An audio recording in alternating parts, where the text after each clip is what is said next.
Mancing ikan. Yeay. Guys, jadi tai kan. Dapat berapa ekor? Baru datang Wih, aku tengok. Macam kenal lagi tadi. Sore ke? Aku dah bawa aku tu. Mancing ke? Ha? Mancing ke tengok? Tak ada, tengok je. Nak tengok idola mancing guys. Kantai. Aduh. Kan dah dapat dah. Belum baru datang. Kau dah ambil kerja? Tak kerja? Baru ada. Mantap gila. Yalah. Babe, memang tak boleh hari ni. Memang tak boleh lah. Ni memang dah tak boleh nak tolong kan ni dah. Katalah. Aduh. Kau dah siapa je? Seorang je? Sahajalah aku jalan-jalan pusing-pusing kampung, nampak ada kereta macam kenal kan. Tu yang aku singgah tu tengok. Rupanya kawan aku, tak tahu lah dia kerja ke tak, tahu-tahu mancing. Kantoi pula kan. Ni waktu apa? Dia orang lepaskan ikan lah. Aku tak tahu macam mana dia punya style, tapi selalu kalau ada bunyi siren tu, mana waktu untuk dia orang lepaskan ikan lah.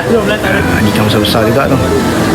Lepas tu tengoklah orang pun masing-masing tak boleh tahan lah. So nak dapatkan ikan yang besar-besar tu. Nak kata senang tak senang, dia bergantung pada rezeki. Tapi memang aku tak dapat. 2 ekor dah settle lagi. Aduh, sajalah singgah. Tapi orang yang sebelah sana tu ada dapat. Cakap. Tapi tadi ada gak yang lalu depan aku bawa ikan kan. Adalah 4 ekor sebesar juga. Cuma tak sempat pula nak record. Tapi memang padu lah. Aku rasa kalau aku pergi mancing nampak, tapi macam modal pula. Tak apa. Yang ni ada strike, jom kita layan. Tapi yang ni bukan CPG tu, ni orang lain. Janji kita dapat record. Jom dia punya moment lah, tarik ikan. Buka tingkol lah. Orang suruh tarik.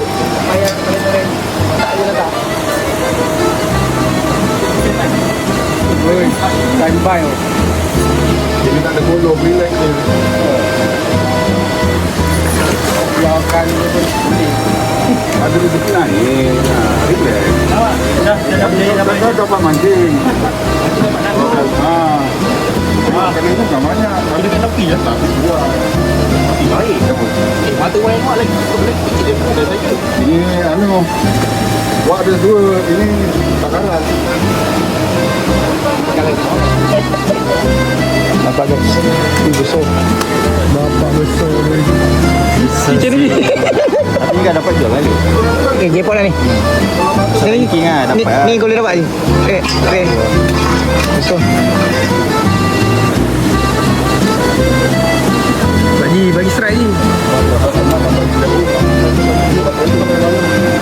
Alamak. Tapi dari sana lah.